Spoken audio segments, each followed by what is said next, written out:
Alright guys, this episode is going to be a little bit different than most of my fishing tournament episodes, or just my fishing episodes. I'm going to cover more of this event. This is the first one ever from Kayak Adventure Series. Drew Gregory put a lot of effort into setting this up, so I'm going to have some footage, some voiceover of us going to the opening ceremonies, the Bass University brunch that we had before we start our tournament.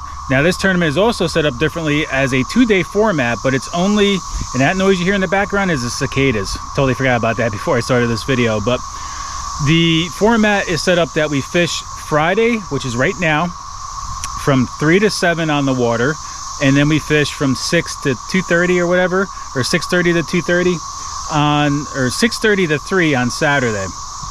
So it's your top 5 fish between those 2 days. So if you have a bad day on Friday, you can do better hopefully on Saturday and make up that time, but you only have to catch 5 fish. Now this is called Shoaliepalooza because the main fish that people are after for on this journey, or on this adventure, the first one ever, is the shoal bass. So that's on the Flint River, a bunch of tributaries around into the Flint Rivers. There's a whole bunch of other rivers and lakes involved and bounds for this tournament, but I'm not really set up for my kayak for river fishing at the current time, but I will be when we head up to Pennsylvania for the Fiesta on the Susky. Now when I do go to that one as well, there's going to be a lot of footage because that's where I grew up, and we'll get into that when we hit that episode out in August. But we're going to cover a lot. This episode's probably going to be a lot longer than most of my episodes. It may even be an hour, I don't know, whatever I need to cover as much footage. So the opening ceremony, the Bass University brunch, the some of the speakers he had at the brunch. Gene was there covering some of his rigging on his kayak to kind of go through how he has his new Power 129 setup from Bonafide, and also the award ceremony, which hopefully we are up on stage. It's going to be tough because we are fishing the lake. We are on Lake Juliet. It's a deep lake, so once again, not my strength. There's very little structure where I'm fishing. It's about an average of 60 feet deep. I've hit some 110-foot pocket the other day of depth. And where we're starting off on Friday here is the cleaner side of the lake, if you want to say it. So it's a very clear, deep lake, very little structure, but there is the hydrilla grass growing up from the bottom. So it's holding some fish there. I did pre-fish Thursday for 3 hours only. I caught 5 fish, 3 of them were gar. And the 2 bass I caught were very small. I did see a 24-incher, which I'm hoping is still there and I can catch today, but we'll see on that. But we are doing our Friday afternoon session here on this ramp, like I said, on the clearer side of the lake. And then tomorrow we're going to hit another side of the lake, which has a lot more structure, a lot more timber, and it's also more stained. So I'm hoping that's to my benefit. Never been on this lake before except for those 3 hours yesterday, so it is going to probably be tough, and I'm going to have a hard competition on this one with all the guys fishing the rivers for the shoal bass, which grow bigger and faster than largemouth bass. So it's going to be a tough tournament, but this adventure for us is more about covering the Kayak Adventure Series and having fun, not being stressed out like a normal KBF tournament or anything like that where I'm really trying to win. I'm going to do my best here and try my best to obviously win, but if I don't, I'm not going to be upset with myself like I beat myself up for the national championship in the trail series. So let's get after it. I'm going to have some voiceover here. We'll start with the opening ceremonies, which was really nice at the Bluff State Park at the bottom of the hill on the Flint River. We'll go through the afternoon, the brunch from Bass University. Then we'll get onto the water here, and then we'll capture that and capture the award ceremony. But I want you guys to see what this is all about. All his series that he's doing, all his different stops is going to be set up the same way. A lot of effort, a lot of enjoyment for the families. He's going to have tomorrow, he's going to have for my wife and for my son while I'm out here fishing, he's going to have bouncy houses set up, food vendors and all that downtown in Thomaston, Georgia.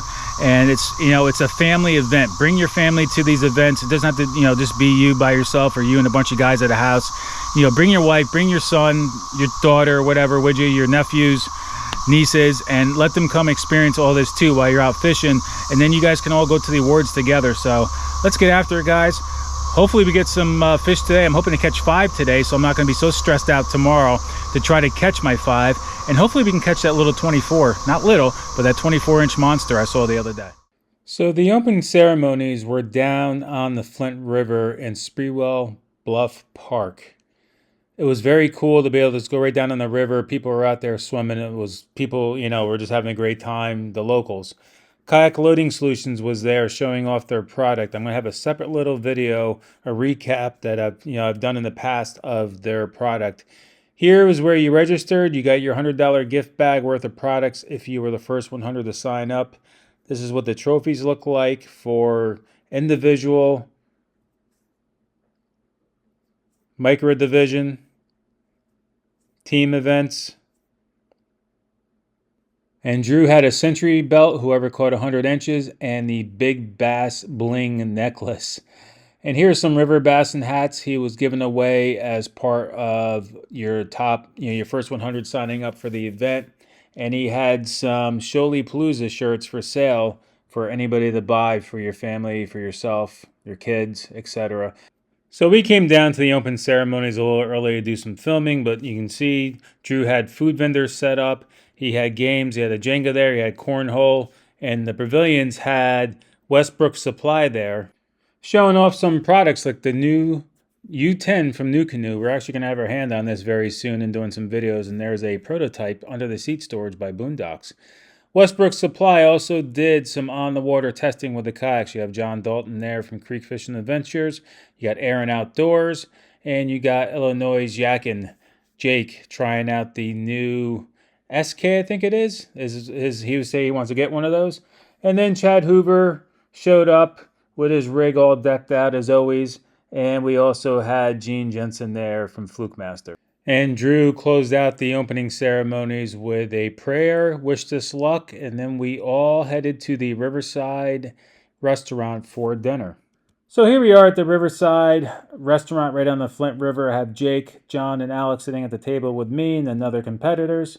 And if you look at the top left corner at that other table, that's Steve Kennedy, a Bass Pro Elite fishing in this tournament. Then you have Chad Hoover, Jeff Little, Russ Snyders, and Amanda Brannon in the pink, the tournament director for this event. Then after dinner, we all got a good night's sleep. This is my view in the morning, waking up at my Airbnb on a 400-acre working farm. So it gave me some relaxing time. So here's a few competitors shaking hands with Alex and John.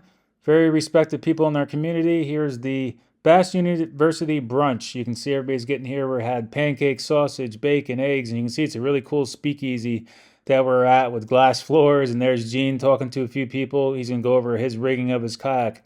There's Alex being all cool. When it was designated an actual separate black bass species, now that we know it's separate, we need someone to come and do all this research and learn about this fish so we understand how to manage it and what it is and what we need to be doing to protect it, because it's obviously treasured because they're the only ones who have it in the world, basically, right? Except for some bordering tributaries, we may go get into. But so, Steve, I'll let you kind of have the floor and appreciate your time here. And I'm sure there'll be some tips you guys can kind of pick up on if you haven't quite got on the fish yet. So pay attention. You might ask some things in here about their migration and their habits that could help you later today. So take it away. And then after this, we'll have Gene Jensen do a rigging seminar.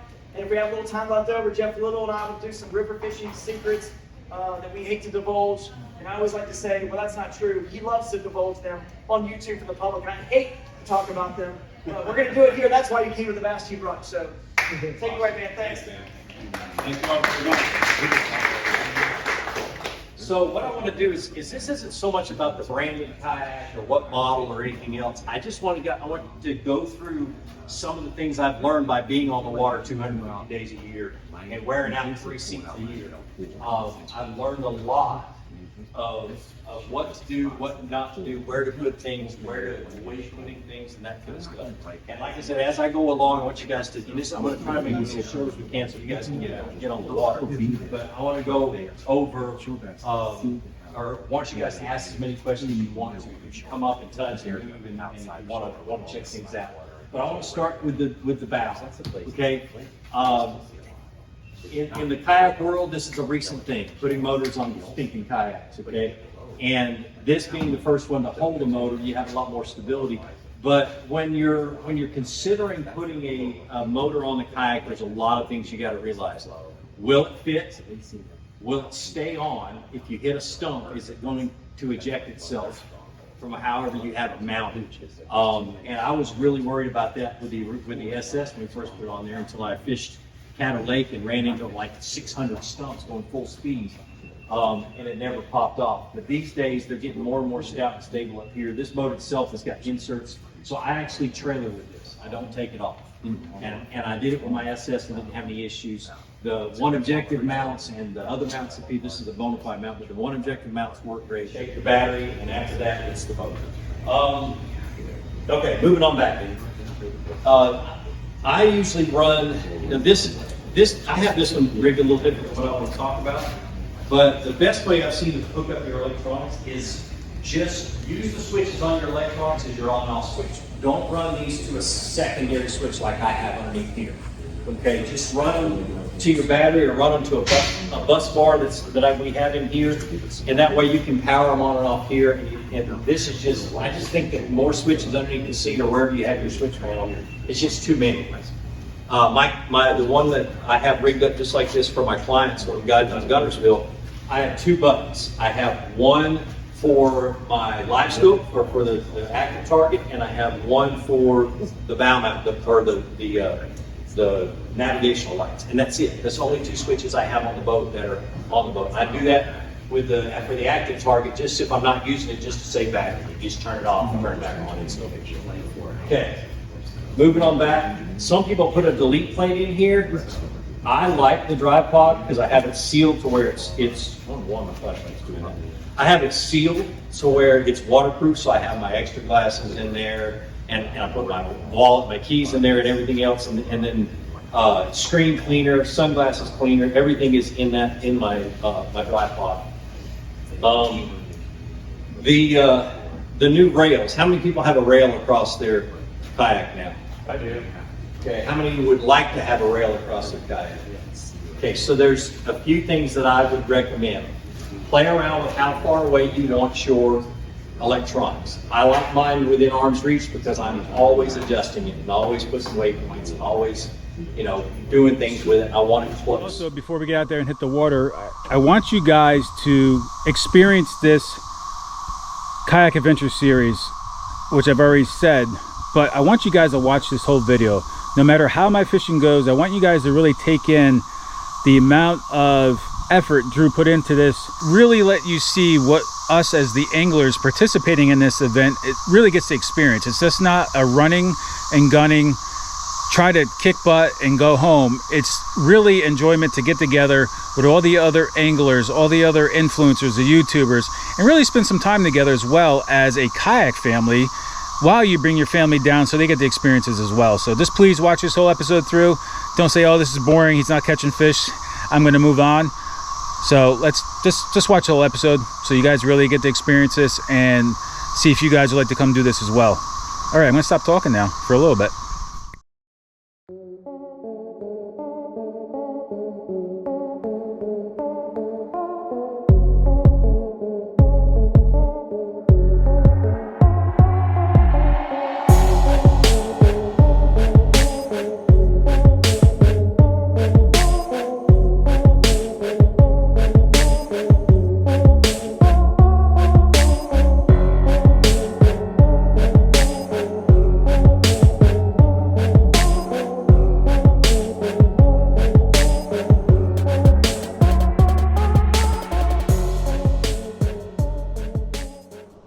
One thing too, I got both batteries with me for my Torqeedo, but with 4 hours, I don't mind just burning through this one, going full speed to our spot, because with only 4 hours, we'll have plenty of battery even if we ran full speed, so.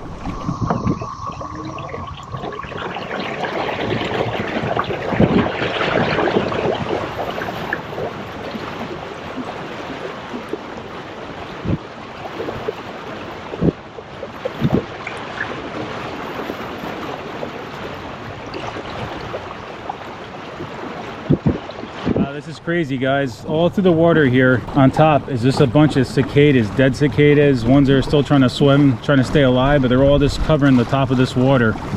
They say the cicadas right now down here in Georgia is supposed to be pretty bad. But even yesterday when we were out here, we didn't have this many cicadas floating around. All right, guys, I wish it took me a little bit longer to get here. It only took me 11 minutes, so we're gonna hang out here. Just probably re-rig one rod. I want to try a swim bait again. I had it tied on the other day, but I didn't throw it that much. But now that I know there's some bigger fish over here along this, I may hit the turn the swim bait on, and to see if I can catch that big 24-inch one I saw yesterday. That'd really be great. So the swim bait I'm going to use is from 6 Cents. It's a 6-inch swim bait in the bluegill color and design, but it swims really nice in the water. I did a short little video on Instagram with it, but it really swims nice. But it's also nice too, not sticking with just soft plastics like I have been for like the past 6 months, it feels like, because this lake here, I think soft plastics, especially on a 4-hour period right now, is just a waste of time.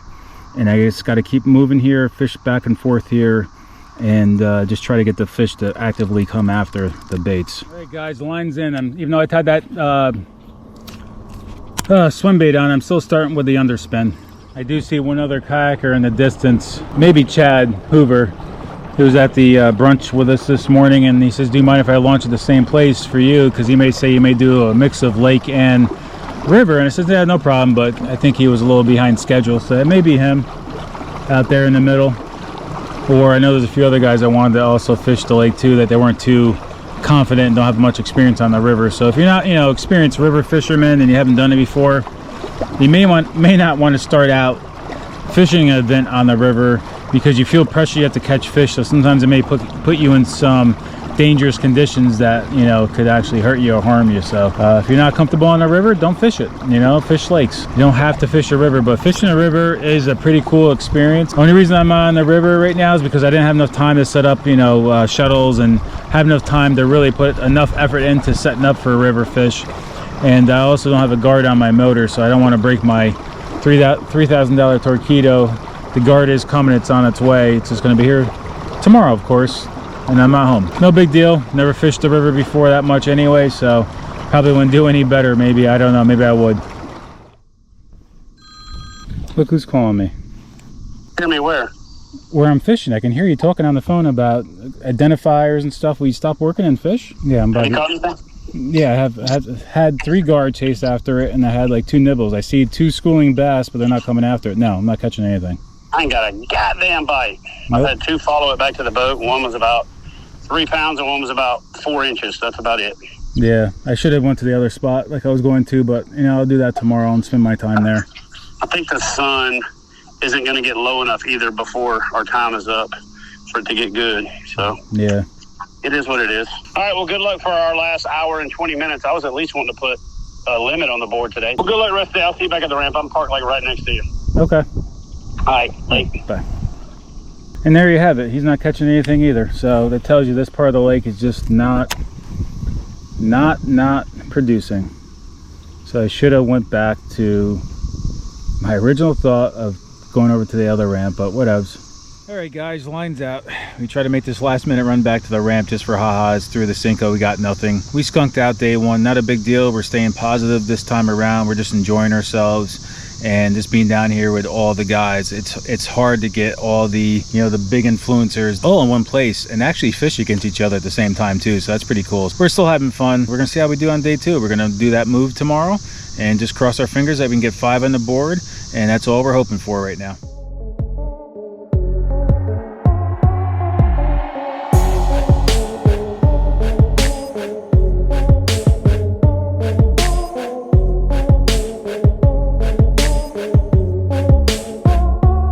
Hey guys, well, we got day 2 underway. We got about 15 more minutes before we can take off. So I'm just sitting here by my trailer with a little bit of light so you guys can see my face a little bit. But day 1, we caught no fish. Just a little bit of a grind. We only had 4 hours for day 1. If you look at the leaderboard, within those 4 hours, most of the anglers only caught 5. Maybe some guys caught 6 or 7. You know, it was only 4 hours, so they still caught 5 fish, 5 more than I caught. It's not that easy right now for people to even get after the fish. Some people can limit out in an hour, and sometimes it takes you all day to get 5, but most of the anglers got 5 fish. I think at least a good 60 out of the 81 anglers got 5 fish, and that's about it. So we're just waiting here to take off, and we should have daylight within about half an hour. Beeline's in at 6:30, and we'll be underway at 6. I don't think I'm gonna go too far because I don't know this part of the lake, and I know there's a lot of stumps, so I'm probably gonna just hang out before we really take off and have a little bit more daylight before we start motoring along. Stay tuned, and let's see if we can get 5 today, guys. Chad also, sorry, tired. Chad also shot me a text too and saying that he's going to High Falls, which is another lake where there's boat docks, so he feels a little bit more confident with fishing the boat docks, which I don't blame him, but I didn't do much research on that lake, so we're just kind of chilling out with this one, and it is what it is. Hopefully we can get 5 on the board, guys. And I think I did check, the leader is around, I think 90 and a half maybe, or somewhere around there. I know that's going to go up. I know it's going to be probably 100 inches plus that's going to take this tournament.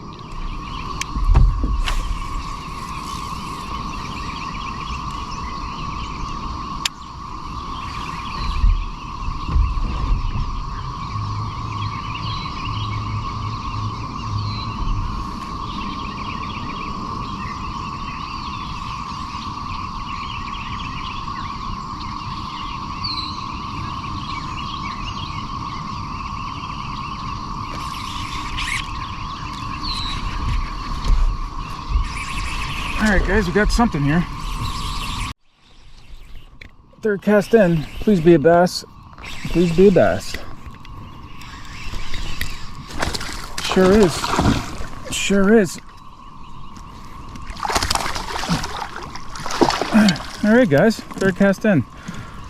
Well, hopefully that's not bad luck, and it's gonna be a promising day.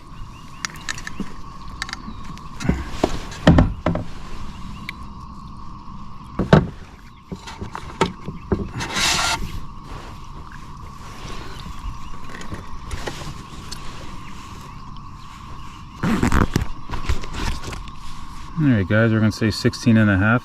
All right, guys, 16 and a half. All right, we want to get this one uploaded because the service is bad here, so I want to check that to begin with. Make sure this is gonna upload. Actually, we can get 16 3/4 out of him now that I look at that picture. All right, let's upload this. Let's give it a shot. Hopefully the service is good enough here. The only reason I kept on saying please be a bass because of all the gar I've had chasing during practice and yesterday. It was just ridiculous, the amount of gar. So I wanted to make sure it was a bass, that was for sure. What I saw on that last catch is there was a stump that I saw on the side scan about 20 feet from the boat. So I casted it out and he was on it. What is that?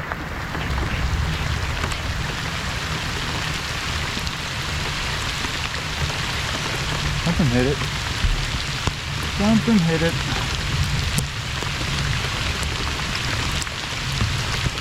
So we're just working the Texas rig along some structure. All this timber that's around here. It's been raining now for about half an hour. We're soaked. You know, it's not freezing cold. I just figure I'll change when I get back to the truck because I brought clothes with me. We just had a strike.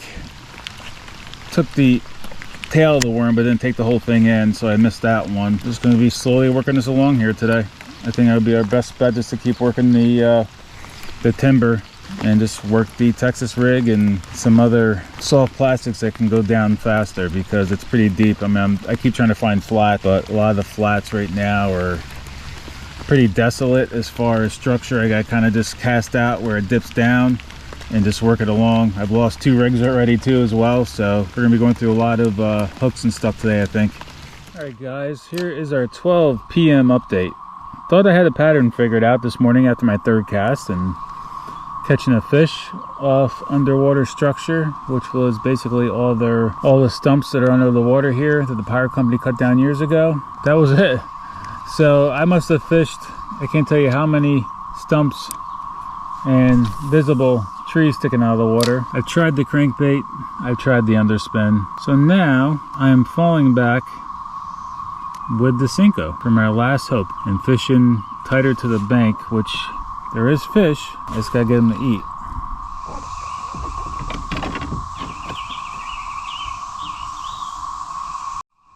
Well, with that 10-inch minimum, sorry I didn't have the cameras on because it's been so slow. With a 10-inch minimum, this one may count. This one may count. This one may count. Never got excited about such a small fish before. But I think we can hopefully make the 10-inch mark on this one. Let's see. Yeah, almost 12. We're gonna give it a 12.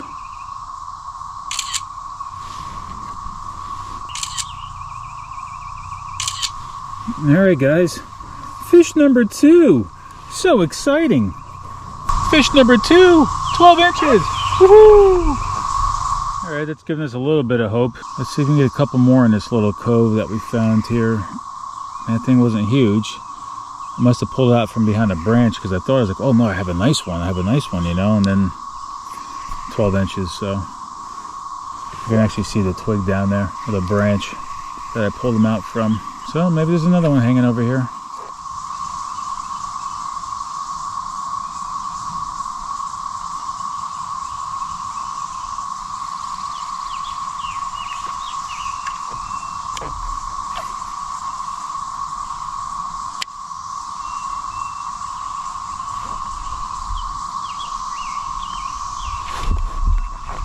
Alright guys,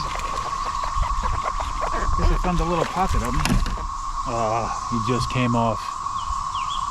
There's another small one, guys.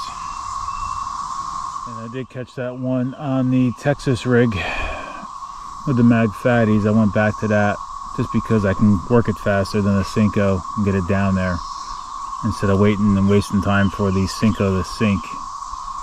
I figure I just want to cover as much water with this as I can. Because the Cinco just takes way too long to sink. It's a nice one, guys. It's a nice one. And he's going to be a tough one to measure, I can see.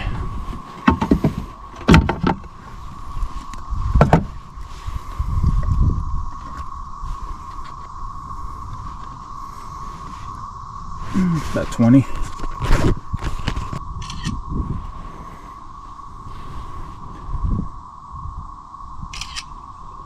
Alright guys, 20 inches. I just realized I didn't have my back camera on, guys. That was a nice fight too. I wish you guys could have seen it. Haven't been leaving the cameras on because of that, because it's been so slow. You guys got to see it at the end anyway, right? So we're just going to circle this around, make sure that we've got a good picture here. Yeah, it's 20. Alright. Well, we could definitely got to get this thing uploading. I really wish I could. I know I'm in a bad area, but that's pretty cool. I saw 2 bluegill come up and eat the cicada off the top of the water, because there's a ton of them on top of the water, so it's free lunch for most of the fish. Easy lunch too. Alright guys, lines are out. We are going to book out of here, go upload our fish. We're going to go to the award ceremony, and then we'll close this episode out. I'll let you guys know where I end up landing. That'll be it, so we'll see you soon.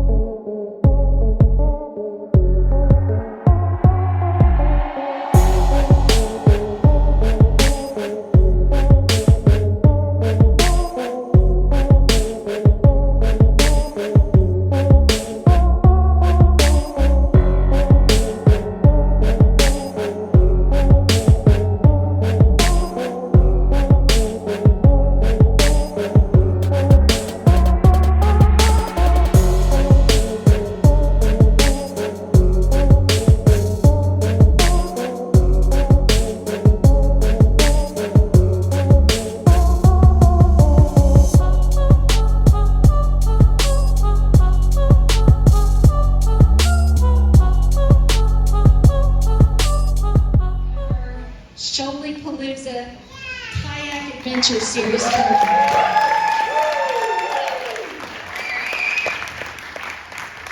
If you guys want to bring the lights up, you can. I don't know if you guys can see us well, but you're welcome. That's okay. Pop a little bit. I just want to see the videos. You're just here for the videos, right? Yeah, exactly. So Drew called me and he said, we're looking for a historic theater. We really want to include the families of those who participate in the tournaments. He talked about other tournaments in which the fishers go and not the family. He said, you know what, we want to make an event. We want to have a festival and include that. I don't know. And we got in touch with Taylor Smith, who's the Economic Development Director for the city, and they all came together, the city of Thomaston, Upson County, the folks over there at School Bluff, and all the tents and vendors out there. We had vendors come from an hour away. We are thrilled that we can host you guys and provide some fun for you. We appreciate that. The Ritz is about to celebrate the 97th birthday. We're excited to go to 1925. So it's very special to us. But we're excited. We'll welcome you guys. Last count, I had 12 states: Illinois, Texas, Ohio, Florida, North Carolina, South Carolina. I mean, y'all are really representing the country. Well, thank you guys so much for having us. And, Susan, you guys have been incredible hosts. And, really, guys, seriously, if you haven't gotten some concessions or support the Ritz however you can, they got a great movie playing after this. Yeah, here we are. So, yeah. So, I appreciate you guys coming and supporting it. We're going to get this thing going. There's going to be bumps and bruises. It's going to be fun. And it's going to work. The good thing is, I think the videos are going to play, and once we got out, you're going to be blown away. So no matter what, we're going to have a good time. And afterwards, we're going to go celebrate it up on the square right here. Then we're going to go to the 107 Speakeasy. Who was there for the Bash brunch?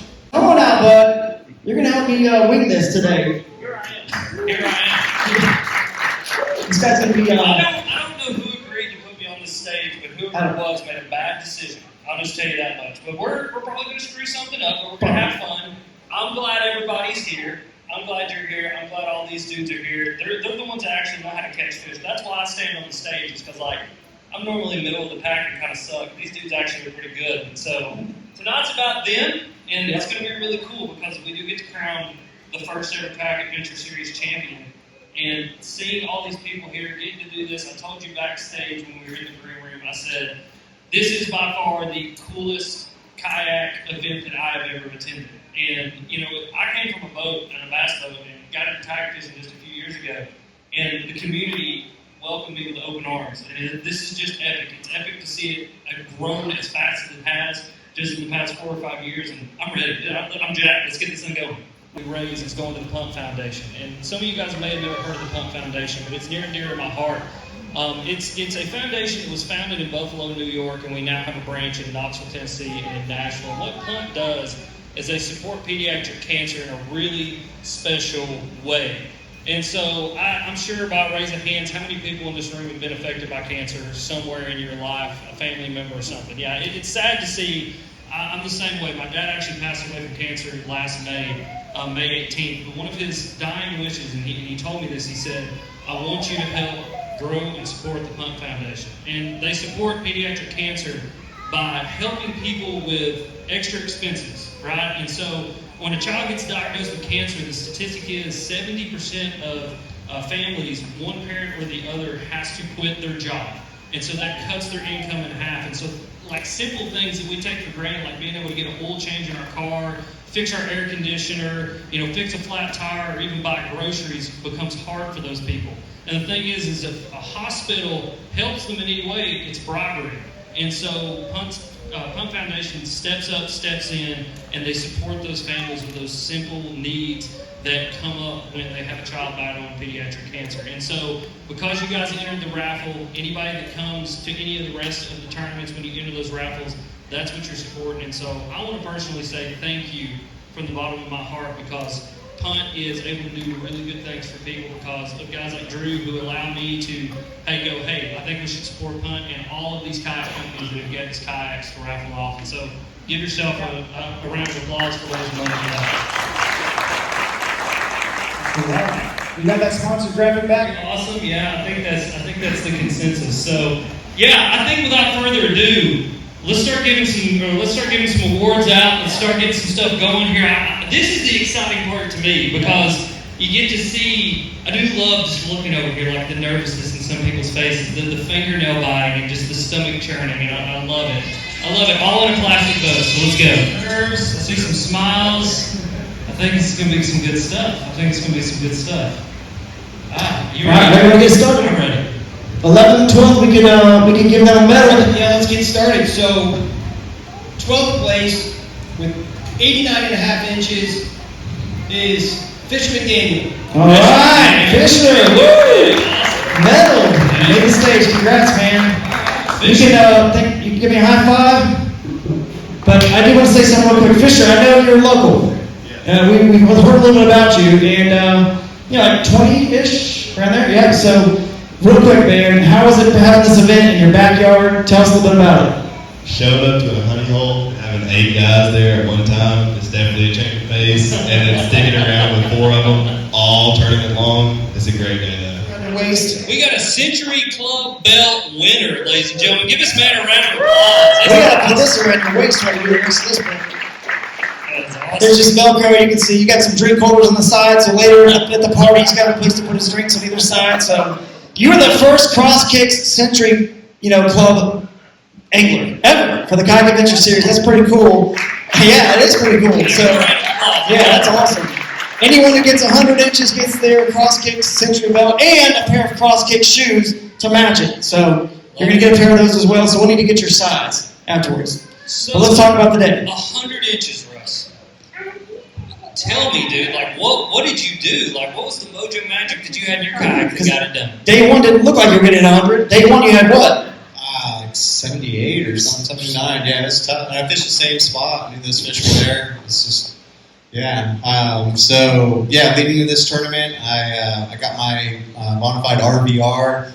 Spent a couple days rigging that out, and first day on the water was first day practicing. My buddy Steve Baker from Ohio came down. We teamed up, and the campground was my second time fishing for shoal bass. Came about 5 years ago for a KBF event. Unfortunately, it was a big storm that came. They had to cancel that event. So I'm really grateful we had great weather for this and good river conditions. The campground was close to last time I fished here, I fished the Flint for like 5 days, and this time the campground was near the Old Mogi, so we had about 3 days practice, 3.5 days or so, just stuck to that river and fished, just kind of bounced around a bunch of different ramps and just tried to get a feel for it, and had pretty good pre-fish. Both Steve and I got a few 19-inchers.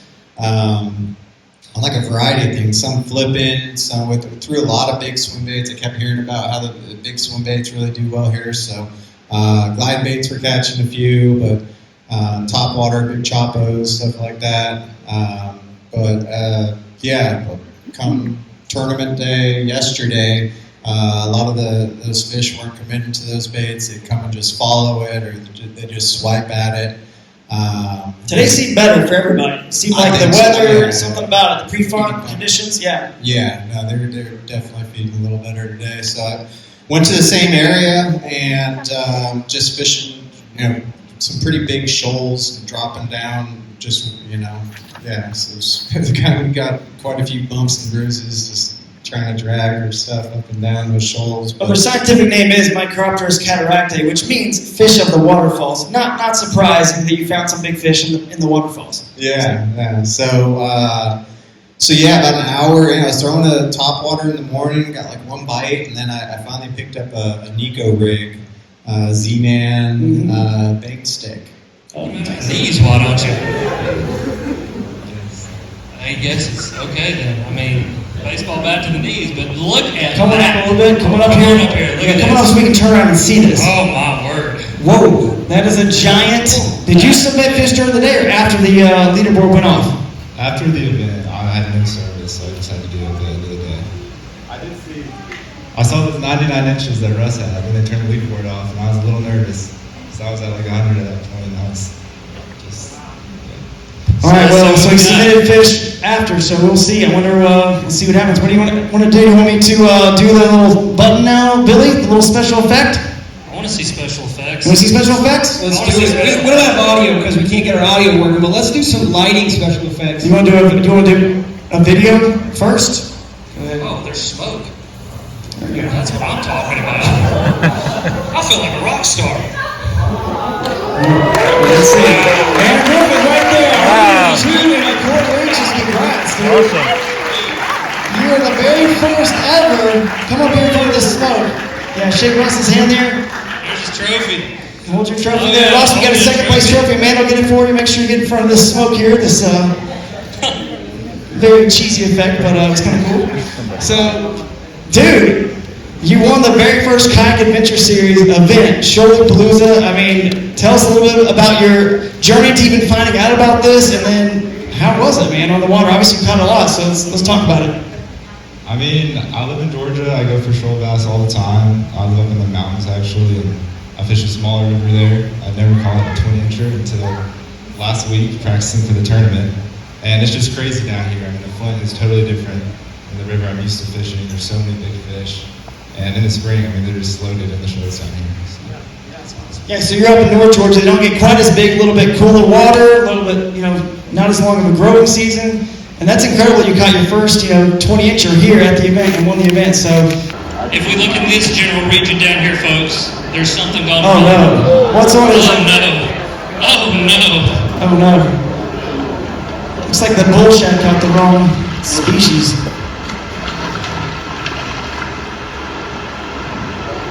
Oh my word, what is this? What? With the bull shad in his arm. There must be people around. You're quiet. There must be people. Just gonna cut the bull shark off. That's the move, that's the move.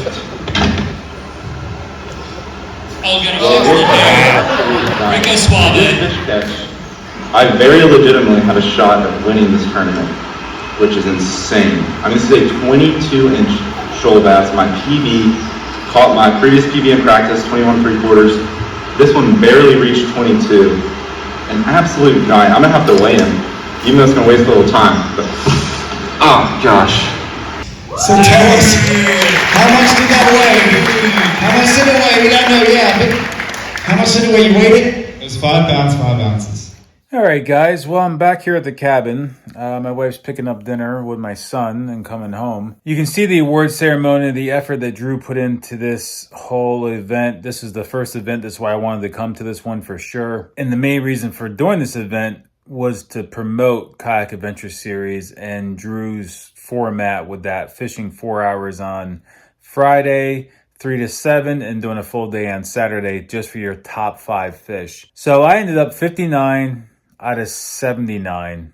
Yeah, if I didn't lose those 2 other fish, I would have probably been in the higher 30s to lower 40s. So it wouldn't have made that much of a difference. The upper part of the leaderboard was really tight. It was like 1/4 inch, broke up each spot. So you really had to be up there. The winner you saw had 102, right? 102 and like 3/4 inches. That's insane. That was a local guy who fishes here, and also a YouTuber that I think actually I follow on Instagram. This video is probably long enough for you guys, so I am gonna be coming up with some updates. Update video coming up here soon to lay out the rest of my year, what I plan on doing, so you guys are aware. And my plans for 2025, I've been probably saying it in other videos, or I've been saying it on Instagram if you guys follow me there. But I have some changes for next year. Nothing huge, just it's still going to be the same kind of content. Sorry, that's the farm dogs barking in the background. Same content, but a little bit of a different format for me personally, and also for you guys, because I'm going to want your input coming up. But that video will be coming out probably after this. I'll probably put it out after this video so I can get some input from you guys, and probably also can get some input from the social media, Instagram and Facebook, what you guys think too as well. So I'd like to have comments on that one so you guys can help me decide what I'm going to do. And you'll see what I mean when that video comes out. But I'm going to stop it there. I'm sure you guys, if you guys made it through this whole video, thank you. I appreciate it. But like I said at the beginning of this video, I wanted you guys to watch this whole thing to really see. I always say stop it there and I keep talking. I wanted you guys to see the this whole event for the most part, not every detail. It would have been a 20-hour video, but how this event actually is. So if you guys missed it this time around and you're on the fence about coming out and doing one of these events, you can see how fun it is with the opening ceremonies. I think I got some content on that after I forget, I haven't edited this video yet. You know, the opening ceremonies, the breakfast that we had with speakers and all that stuff, and then your afternoon session and the Saturday session for your top 5 fish. So I think it's a really cool layout. It makes it fun for the whole family. So, you know, my wife came down for a quick, you know, little trip for herself with my son. So I promise that's it. So I will see you guys very, very soon. And as always, be safe on the water, and I'll catch you on the water. And hopefully the next tournament I fish, I do better.